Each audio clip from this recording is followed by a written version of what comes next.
Olá, tudo bem com você? Este é o quinto vídeo da série A Profecia, o que está acontecendo com o nosso mundo, uma série que tem como objetivo analisar brevemente as principais profecias da Bíblia Sagrada.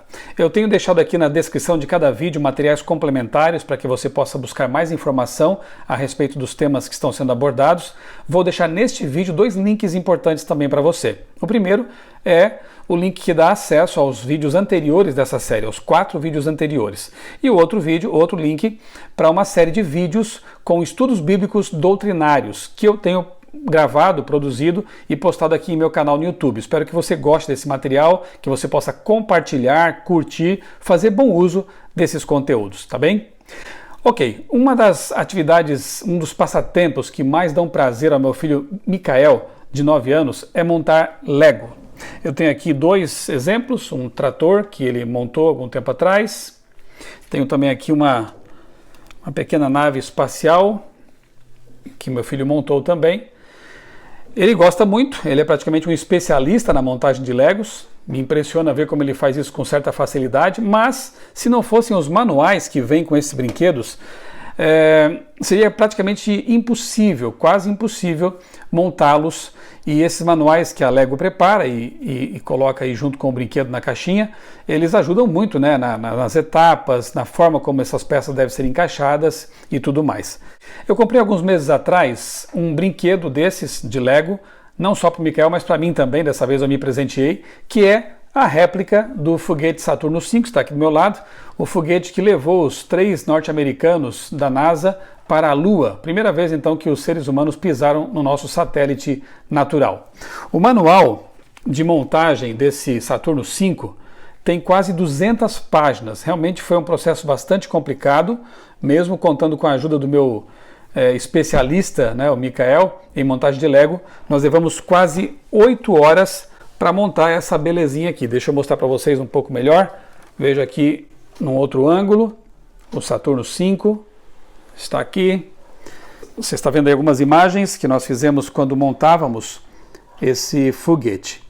Então, como eu dizia, não fosse aqui esse manual, seria uma empreitada praticamente impossível. Quando nós abrimos a caixa, nos deparamos com várias sacolinhas de plástico, com as peças misturadas, realmente ali aparentemente uma confusão sem tamanho, bem complicada. Agora, seguindo o passo a passo aqui do manual, foi possível chegar até o fim dessa atividade, que foi muito prazerosa, não só porque conseguimos aqui montar o foguete, mas porque também pude fazer uma atividade com meu filho, e sempre é muito gostoso estar com os filhos, dedicar tempo para estar com eles e crescer juntos, né, nessa interação, nessas atividades. Muito bem, e eu quando montava esse foguete com o Micael, acompanhando ali o passo a passo no manual, eu pensei que, na verdade, embora o mundo pareça tão caótico, quando a gente olha para esse planeta, para as condições em que vivemos, parece realmente uma série de sacolas de peças desconectadas. Tudo revela um caos sem tamanho, mas quando nós analisamos o mundo à luz da Bíblia Sagrada, o Manual da Vida, nós podemos perceber então que existe sim por trás dessa confusão uma ordem. Eu tenho dito aqui nessa série, e vou repetir, que as profecias são como uma luz no fim do túnel. O túnel da vida é escuro, complicado, difícil, enfrentamos tantas lutas muitas vezes, mas lá no fim existe uma luz. E nós estudamos recentemente aqui em nossa série que a Bíblia é como uma lâmpada, uma luz que ilumina o nosso caminho, a fim de nos mostrar realmente que no fim deste caminho tenebroso existe esperança, existe sim uma solução para tudo isso. Então, se a sua vida parece caótica, como um monte de peças de Lego desarticuladas, desconectadas, soltas por ali, use o manual e com certeza você vai chegar até o fim da viagem. O assunto de hoje, Daniel capítulo 2, ele é um exemplo disso. Por mais que pareça que a humanidade está com o timão do navio solto, como que se as coisas estivessem andando realmente num caos, numa bagunça total, reino sucedendo a outro reino, sem um direcionamento, por mais que isso seja uma impressão que podemos ter ao longo da história, ao analisar a história em retrospectiva, nós podemos perceber que Deus já havia antevisto tudo e mostrado o caminho. Daniel capítulo 2 é um exemplo disso. Eu quero mostrar para você aqui de novo o livro de Isaac Newton, as profecias do Apocalipse e o livro de Daniel, e quero te mostrar o que Newton escreveu exatamente sobre o capítulo 2 aqui do livro de Daniel. Veja só, aqui na página 32, Newton escreveu o seguinte: as profecias de Daniel ligam-se umas às outras como se fossem partes de uma profecia geral feita em várias épocas. A primeira é a de mais fácil compreensão, e cada uma das que se seguem adicionam algo de novo às anteriores. E na página seguinte ele fala assim: o fundamento de todas as profecias de Daniel está na visão dessa imagem formada por 4 metais. Ela representa um corpo de 4 grandes nações que deveriam reinar sucessivamente sobre o mundo, a saber, o povo da Babilônia, os persas, os gregos e os romanos. Olha que interessante, hein? Um livro publicado em 1723, desse gênio, desse cientista e teólogo genial, Isaac Newton, trazendo aqui para nós uma informação bem interessante. A informação que, para quem lê o livro de Daniel, quem estuda o livro de Daniel, percebe claramente a informação de que uma profecia vai adicionando informação sobre a outra. E quando começamos aqui com Daniel 2, nós percebemos que há uma certa simplicidade. O livro, o capítulo fala o seguinte, né, que o rei Nabucodonosor teve um sonho, só que ele estava pensando realmente, né, nas coisas que viriam no futuro, ele ficou intrigado com esse sonho, só que não conseguia entender o que significava esse sonho. Ele então chama seus sábios ali, os magos da corte, para interpretar o sonho, para que ele pudesse saber do que se tratava. E para ter certeza de que esses magos, esses sábios da corte poderiam de fato interpretar o sonho, Nabucodonosor pediu que eles dissessem que sonho ele havia tido. E aí ficou complicado, porque eram impostores. Somente Deus conhece realmente os pensamentos das pessoas, somente Deus conhece o futuro da humanidade. Somente Deus vê o futuro, porque Ele é o Senhor do tempo. Anjos do mal, demônios e mesmo seres humanos podem até fazer algumas predições que às vezes dão certo, mas nem sempre acontece assim. Eles chutam, fazem prognósticos. Deus é o único que vê de fato o futuro, porque Ele é Deus. Então, quando os sábios, quando os magos de Babilônia dizem para o rei que isso seria impossível, ele diz o seguinte: olha, eu vou mandar matar todos vocês se vocês não interpretarem o meu sonho. E aí a confusão se instala, o medo, né? E nesse momento, infelizmente muitas pessoas são assim, né? Só se lembram de Deus quando as coisas ficam difíceis. Nesse momento se lembram de Daniel. Daniel era um dos sábios de Babilônia. Se você ler o capítulo 1 desse livro, vou deixar aqui na descrição do vídeo também uma palestra que eu apresentei sobre Daniel capítulo 1. O livro todo é muito interessante e a partir daqui nós vamos entrar de cabeça agora nas profecias apocalípticas, ou seja, profecias do livro de Daniel e do Apocalipse que tem que ver com o fim do tempo, ok? Os vídeos anteriores foram uma introdução para o que vamos agora abordar daqui para frente. Então no capítulo 2 acontece isso.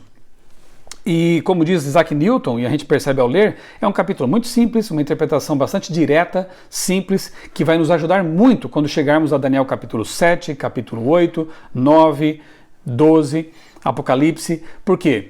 Existe um paralelismo, e daqui a pouquinho eu vou chamar aqui o meu amigo pastor Sérgio Santelli, que é o próximo convidado aqui da nossa série, né? Já tivemos aqui participação do Dr. Rodrigo Silva, da Marina, e teremos agora, neste vídeo, do pastor Sérgio Santelli, depois eu vou apresentá-lo melhor a você. Nós vamos perceber que existe sim um paralelismo entre as profecias, e isso nos traz segurança, porque alguns, ao interpretarem textos, versos isolados, acabam criando ideias mirabolantes a respeito da profecia. E nós não podemos fazer isso, nós temos que nos prender ao texto e perceber que existe realmente uma lógica, como montar um Lego. Existe uma lógica, existe uma sequência a ser seguida, ok? Existe um manual que nos ensina como interpretar corretamente a Bíblia, que é a própria Bíblia. Ela se interpreta a si mesma. E quando nós analisamos Daniel 7, 8, 12, 9... à luz de Daniel 2, as coisas ficam mais fáceis e mais seguras. Por quê?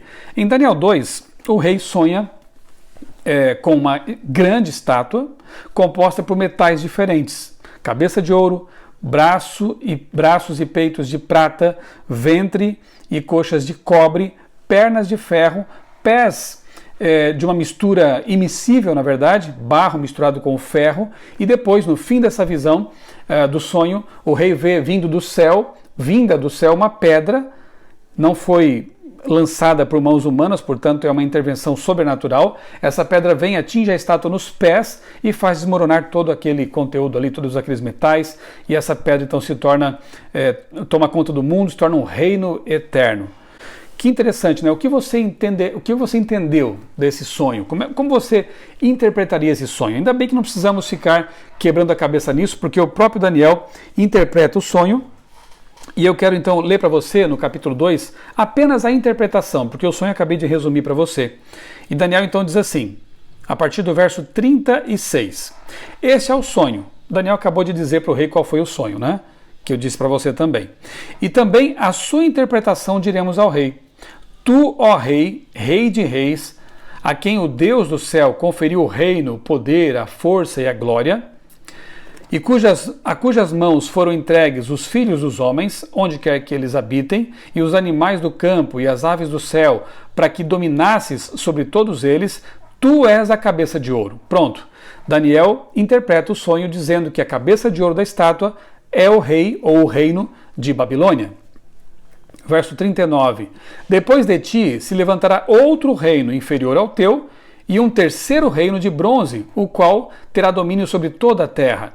O quarto reino será forte como o ferro, pois o ferro a tudo quebra e esmiuça, como o ferro quebra todas as coisas. Assim ele fará em pedaços e esmiuçará. Quanto ao que viste dos pés e dos artelhos, em parte de barro, de oleiro, e em parte de ferro, será esse um reino dividido, contudo, haverá nele alguma coisa da firmeza do ferro, pois que viste o ferro misturado com o barro de lodo. Como os artelhos dos pés eram em parte de ferro, em parte de barro, assim, por uma parte o reino será forte e por outra será frágil. Quanto ao que viste do ferro misturado com o barro de lodo, misturar-se-ão mediante casamento, mas não se ligarão um ao outro. Assim como o ferro não se mistura com o barro. Mas, nos dias destes reis, ou seja, no momento do pé da estátua, barro com ferro ali misturado, o Deus do céu suscitará um reino que não será jamais destruído. Este reino não passará a outro povo, e esmiuçará e consumirá todos estes reinos, mas ele mesmo, subsistirá para sempre. Como viste que do monte foi cortada uma pedra sem auxílio de mãos, ela esmiuçou o ferro, o bronze, o barro, a prata, o ouro. O grande Deus fez saber ao rei o que há de ser futuramente. Certo é o sonho e fiel à sua interpretação. Que interessante, não? Primeiro ponto. Deus se vale de um símbolo, de um elemento que pudesse ser claro e chamasse a atenção do rei Nabucodonosor, o rei de Babilônia, um rei pagão. Ele usa uma estátua. Nos capítulos 7, 8 e outros mais, veremos que Deus muda os símbolos, os elementos, mas a história é a mesma. Aqui nesse capítulo vemos o conceito do historicismo sendo apresentado claramente. Existem correntes de interpretação bíblica diferentes, como a futurista, que joga todos os eventos para o futuro. Existe a escola de interpretação profética preterista, que joga tudo para trás, para o passado, e a escola de interpretação profética historicista, adotada por Newton e por nós também, por mim também, porque eu creio ser a mais coerente, a mais lógica. Aqui no capítulo 2 já vemos isso muito claramente. A profecia começa com o tempo do rei Nabucodonosor, com o tempo de Daniel, avança pela história, vai para o futuro e culmina com essa pedra misteriosa vinda do céu. Você percebe que há uma linha do tempo, que há uma ordem cronológica. Portanto, essa é a forma historicista de entender as profecias. Elas vão se cumprindo ao longo do tempo, culminando com a volta de Jesus, com o cumprimento final aí de todas as profecias. Muito bem. Daniel interpreta o sonho e diz: Rei, tu és a cabeça de ouro, depois de ti virá um outro reino, e outro, e outro. Basta agora pegarmos nossos livros de história e analisar que reinos sucederam Babilônia, e a gente percebe claramente que foram a Medo-Pérsia, que dominou o mundo após Babilônia, depois vem a Grécia, aí destaca-se o grande Alexandre o Grande, né? Em seguida, Roma, o império ferrenho que dominou o mundo, uma grande extensão de terra, mas acabou sendo depois esfacelado, vindo então na estátua exatamente isso, a mistura immiscível de barro com ferro. Um reino diferente, fragmentado, que teria em parte a força do ferro e noutra a fraqueza do barro. E de fato, a Europa, como a conhecemos, até hoje é assim. Há países ali cuja economia é forte, cuja nação é uma potência, né? Cujo país é uma potência, mas há outros países ali que são fracos, economicamente fracos. Portanto, a profecia se cumpre de forma perfeita. Ali também diz um relato que eles tentariam se ligar novamente por casamentos, e isso a gente observa ao longo da história, né? Reis que tentaram casar seus filhos entre si para tentar promover uma reunificação da Europa. Para que pudesse formar aí quem sabe, quinto reino, mas isso não aconteceu. Nós vemos figuras importantes na história, como um Kaiser alemão, como czares, como Hitler mesmo, Napoleão Bonaparte, que tentaram reunificar o quinto, que nunca existiu, né, o Quinto Império, tentaram reunir a Europa, mas isso nunca aconteceu. Na verdade, a Europa permanece até hoje e vai até o fim permanecer fragmentada. No dia desses reis, ou seja, no tempo que estivéssemos vivendo a Europa fragmentada, a profecia termina dizendo que uma pedra seria cortada do céu, bateria nos pés da estátua e a derrubaria. Que pedra é essa? Quando estudamos os evangelhos, por exemplo, e as cartas de Paulo e outros textos, percebemos que Jesus Cristo é a pedra angular. Portanto, essa profecia fala claramente da volta de Jesus. E ela nos mostra em que momento histórico estamos vivendo, inclusive. Em que parte da estátua estamos agora? Estamos na cabeça de ouro? Não, já faz muito tempo que Babilônia deixou de ser império. Estamos na Medo-Pérsia? Também não. Na Grécia? Não. Em Roma? Também não existe mais Império Romano. Nós estamos na Europa e já faz tempo que isso é fato. Já faz tempo que vivemos no período dos pés da estátua. Portanto, eu penso que estamos na pontinha das unhas do dedo dos pés, dos dedos dos pés da estátua. Porque falta realmente muito pouco para que essa profecia tenha cumprimento. E mais, se tudo aquilo que passou se cumpriu à risca, o que falta acontecer também vai se cumprir com certeza, que é justamente a chegada da pedra. É a volta de Jesus para trazer um reino eterno que não passará jamais. Eu falava agora há pouco sobre paralelismos, né? E eu vou deixar agora aqui o meu amigo, o pastor Sérgio Santelli, ele que é pastor, mestre em teologia, um estudioso das profecias bíblicas, fale um pouquinho para você sobre essa questão do paralelismo e da importância disso para o entendimento das profecias. Pastor Sérgio, muito obrigado por sua participação e agora os momentos que seguem estão com você. A principal característica do livro de Daniel, que o diferencia de qualquer outro livro comum que você possa encontrar sobre profecias e que demonstra a origem divina desse livro, é a estrutura literária desse livro. A principal característica da estrutura literária se chama quiasmo. Por trás da estrutura quiástica, você consegue perceber a intencionalidade, inteligência e também até o senso de estética do autor e daquele que o inspirou, no caso Deus, né? O quiasmo, a estrutura quiástica, foi sistematizada na década de 30 e ela consiste num paralelismo invertido. A palavra quiasmo vem da letra grega, do alfabeto grego qui, que tem a forma de um X. E o quiasmo ele é formado por um paralelismo invertido. Então a primeira metade superior ela é paralela à segunda metade inferior. No livro de Daniel nós encontramos várias estruturas quiásticas. Se nós pegarmos, por exemplo, do capítulo 2 até o 7, que é a parte escrita em aramaico do livro de Daniel, nós vamos encontrar um quiasmo perfeito ali. O capítulo 2 tem a visão dos reinos mundiais, que é o sonho de Nabucodonosor, falando dos 4 impérios que iam dominar esse mundo. No capítulo 3, nós temos um teste de fidelidade, que foram os 3 amigos de Daniel que foram jogados na fornalha ardente. No capítulo 4, nós temos o juízo de um rei, que foi o rei Nabucodonosor. Depois, na segunda metade invertida, mais uma vez temos um juízo de um rei, no caso Belsazar, no capítulo 5. Depois nós temos um outro teste de fidelidade, que foi Daniel, sendo jogado na cova dos leões, no capítulo 6. E por fim, finalizando esse quiasmo, nós temos a visão dos reinos mundiais, no capítulo 7. Daniel tem uma visão de 4 animais representando os mesmos reinos que iam dominar esse mundo, lá, de acordo com o sonho lá de Nabucodonosor. E se nós pegarmos somente o capítulo 2 de Daniel, nós vamos encontrar um outro quiasmo muito interessante. Nós temos ali o sonho, Nabucodonosor teve um sonho perturbador, Os mágicos não conseguiram contar e explicar esse sonho. Depois Daniel é levado ao rei com uma proposta. No meio da estrutura quiástica, o mais importante, Deus revela e explica o sonho a Daniel. O sonho que Nabucodonosor teve. E aí a outra metade invertida. Mais uma vez Daniel sendo levado à presença do rei, agora com a resposta. Depois Daniel consegue contar e explicar o sonho do rei. E por fim Nabucodonosor glorifica a Deus e promove Daniel. Então uma perfeita estrutura quiástica. Isso revela a beleza por trás da profecia de Daniel.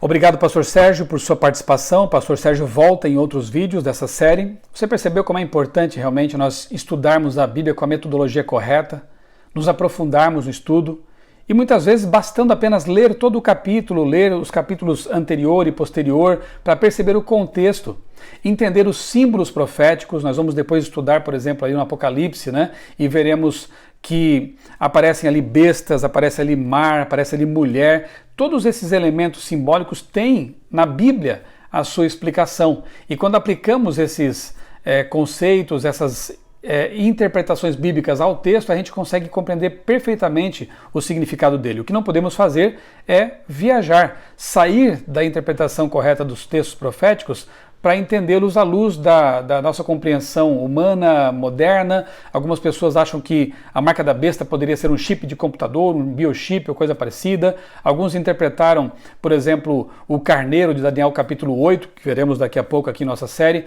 como sendo o atentado às torres gêmeas do World Trade Center, e você perceberá que essas ideias não fazem sentido. E não fazem sentido porque as pessoas se atrevem a interpretar aquilo que a Bíblia mesma interpreta. Portanto, vamos compreender as profecias à luz das profecias. Entender que as profecias que vêm a seguir, elas têm que combinar, têm que ter correspondência com Daniel 2, um texto bem simples, e com as demais profecias bíblicas. Não nos esquecendo de que Jesus é o centro, Jesus é a culminância das profecias. E quando nós compreendemos isso, é muito interessante estudá-las. E nós nos enchemos de esperança, porque percebemos que elas apontam para um final glorioso e feliz. Siga o manual da vida. Assim como um manual de Lego nos ajuda a trazer ordem ao caos, assim como um manual de Lego nos ajuda a concluir uma obra que parecia impossível de ser concluída, a Bíblia também nos ajuda a trazer ordem ao caos. A Bíblia também nos ajuda a concluir nossa obra e, mais importante do que isso, estar preparados para a conclusão da obra de Deus, que consiste na restauração deste mundo. Espero que você continue assistindo a esta série e que ela possa abençoar sua vida, mostrando que existe sim ordem no caos, que existe sim um Deus todo-poderoso, todo-amoroso, conduzindo os rumos da história para um final feliz.